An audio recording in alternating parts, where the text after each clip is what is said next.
Yo, what's going on YouTube, man? It's your man Lil Fella checking in. I'm over here dropping off the load, picking one up. But I'll make this video real quick. This is in response to this cat on YouTube. I believe his name is Chasing MrHamiliton. Cool cat, man. Just responding to it. You know, I would love to comment on everybody's videos all day, but fortunately I be driving most of the time. Sometimes I got more to say than, you know, a sentence or two. So, but I know he was dealing with Lone Mountain sales rep, and he was basically saying that the sales rep either had a bad sales pitch or he was being brutally honest about the truck deal that he was offering him. And what the problem was, to my understanding, was the truck that he was interested in, he wanted it with a warranty, and on the website it advertises 6 months or 50,000 miles. So I'd want that, you know. But the dealer or the sales rep was basically telling him that, you know, are you willing to do maintenance or fix the truck within the first 2 weeks? Now, any prospective buyer will hear that sentence and think, I'm not going to buy something I need to fix in 2 weeks. You crazy. I agree with him, but here's my opinion. In reality, things will go wrong with your truck less than 2 weeks, because there's no telling how long it's been sitting for before you got it. It could have been, that truck could have been sitting, let me turn the truck off. That truck could have been sitting for 6 months.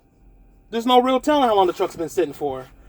So of course, when you start turning the truck on, you run it, you start picking up loads, you haul heavy loads, you know, you turn, you go over bumps like Indiana. Everybody know Indiana's notorious for potholes, you know, or wherever the case is. You know, the truck is going to get back into being used again. So the first 2 weeks is realistic, because within 2 weeks you might have to do something to the truck, even though you really don't want to. Now, I do agree with him saying that the warranty should cover, you know, basic things for, you know, at least 3 months, if not 6. Give you some kind of assurance. Even a 30-day warranty would be good. I'd take a 30-day warranty. But you're not going to sit there and stick me and tell me that it's supposed to be for some catastrophic ordeal like the engine blow up or whatever the case is. Mind you, the truck he was looking at, he said it was a 14 Peterbilt 587, I believe. I don't know all the Peterbilt numbers. So a 14 Peterbilt 587, depending on the mileage, he didn't really specify what miles it had on it. Typically on the 14, you should see anywhere between, you know, 300 to 500,000, just depending. I'm just giving you an average rough estimate. That motor should not blow up within that time frame, even 6 months after you drive off with it, unless you're just not taking care of the engine, you know, and you don't know who has the truck last before you have it. So the best thing to do is change stuff on that truck before it goes wrong or before it turns into a major problem. Here's an example of what I did. I was just sitting waiting on a load for an hour. When I did finally get a pickup, I had maybe 2 miles down the street. When I got to the pickup, this was in Ellerwood, Georgia, Seco. The security guard, female security guard, pretty ones at that, walk up to the truck, and they were saying my truck stink. I'm like, how does my truck stink? I know I need a truck wash, but damn, I don't think it stink. I didn't hit a deer on the way over here. It didn't smell like that where I was sitting. So I thought she was crazy. I thought maybe it was somebody else. In denial as I may be, whatever the case is. But come to find out, after I done inspected the truck, I went underneath the driver's side where the batteries is, and the battery was having some sulfuric acid or some kind of a chemical that kind of gives off a rotten egg smell. So if anybody ever have any rotten egg smell on the driver's side or wherever the batteries are sitting on the truck, 9 times out of 10 it's your batteries, or one of your batteries is bad. So when I bought my truck, the dealer told me that he put new batteries in it. I can't say if he did or didn't, but I've only had my truck for maybe 6 months now. So for you to sit there and tell me you didn't put new batteries in the truck, why is my battery smelling bad now? You know what I'm saying? So I had to drop $700 on my batteries. Now, I knew I could have went to the dealership, got the batteries for half price, and did it myself. I do know that. And I will get into working on my own truck soon enough. But for right now, the first year, I really need to just keep going. And I will learn that as I go along. Next time I change my batteries, I will know how to change my batteries by then. I know it's not hard, but, you know, I ain't got the tools and the equipment and all that yet. But I do plan on getting it. So back to what we was talking about the first 2 weeks. When I first bought this truck, I had to get it inspected by the carrier I was going to lease on with. I had to do their inspection first. Anybody knows that whether you do Landstar or maybe Schneider or whatever the case is, they're going to want you to do your first DOT inspection on the truck at one of their approved mechanics. Whether it's TA Petro or it's one of theirs on site, whatever the case is. So I had my truck looked at. What he told me is first, it didn't have, it needed new brakes and drums in the front on the steer axle. All the other ones was pretty much new on the drives. Then he told me I needed a new bellows. For who the people don't know what bellows is, a bellows is the exhaust for your turbo, and that's under the passenger side. My truck has side fairings, so I really couldn't see under the passenger side that well to know that I needed a new bellows or it had an exhaust leak or whatever. That bellows ran me $900 for an exhaust. Couldn't believe it. And then the stupidest thing was they told me the truck was inspected. And this is what I want everybody to pay attention to that goes to a dealership, Lone Mountain Quality, wherever. If they sat there and told you they did an inspection on the truck, and you do an inspection, if you walk in the back of your truck and you do not see reflective tape on the mud flaps or on the back of the cab, how the hell did it pass an inspection and there's no reflective tape? When I looked at this truck, it had no reflective tape on the back, but they told me by the Texas authority, public authority, that it passed. How did it pass? It has no reflective tape. That was my fault. And as he said, MrHamiliton, you know, I wouldn't say the word desperate, because desperate is it depends on whose situation is what. Me, I was going off of impulse buying this truck because I was leasing. I was doing lease purchase right then and there. And it was a kind of a thing where I was just trying on the fly, run my credit, see how far I can go, find a truck, and then boom. You know, that was just what that was. So I had to get the reflective tape, the drums, the shoes, and the bellows fix. I ended up paying $1,300 before I even did my first load. Say it again, first load. I didn't make no money with the truck yet. I just put money down on the truck, signed the paperwork as is. Once you sign the paperwork, you leave. He's right. Once you leave that lot, it's on you. I could have did it. When I buy a second truck, I'm gonna do it much better, and there ain't gonna be no mistakes. But yeah, I had to spend $1,300 before I even did my first load. Yes, I was pissed. You damn straight I was pissed. But that's what the dealer was saying to him when they saying, "Are you willing to do work on the truck?" You know what I'm saying?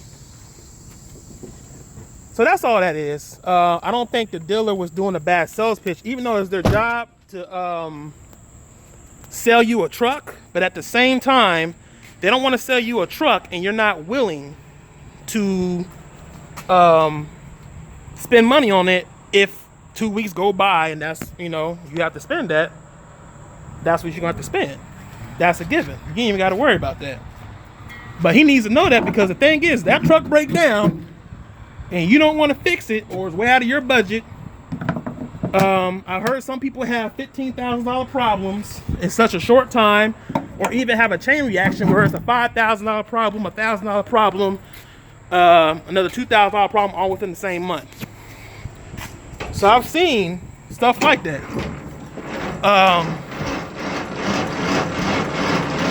Just know that you might have to spend money on your truck in the first month. Don't be upset about it, because that's how it's really gonna be on the road. Wait till you go down the road and something happens and you're on the side of the road.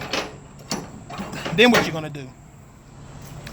But they don't want to sell you a truck. Nobody don't want to sell you a truck, not knowing if you're gonna take care of it or not. And that's the thing. So what I had to say to that is, picture lending your car to somebody to let them use it for a couple months or whatever.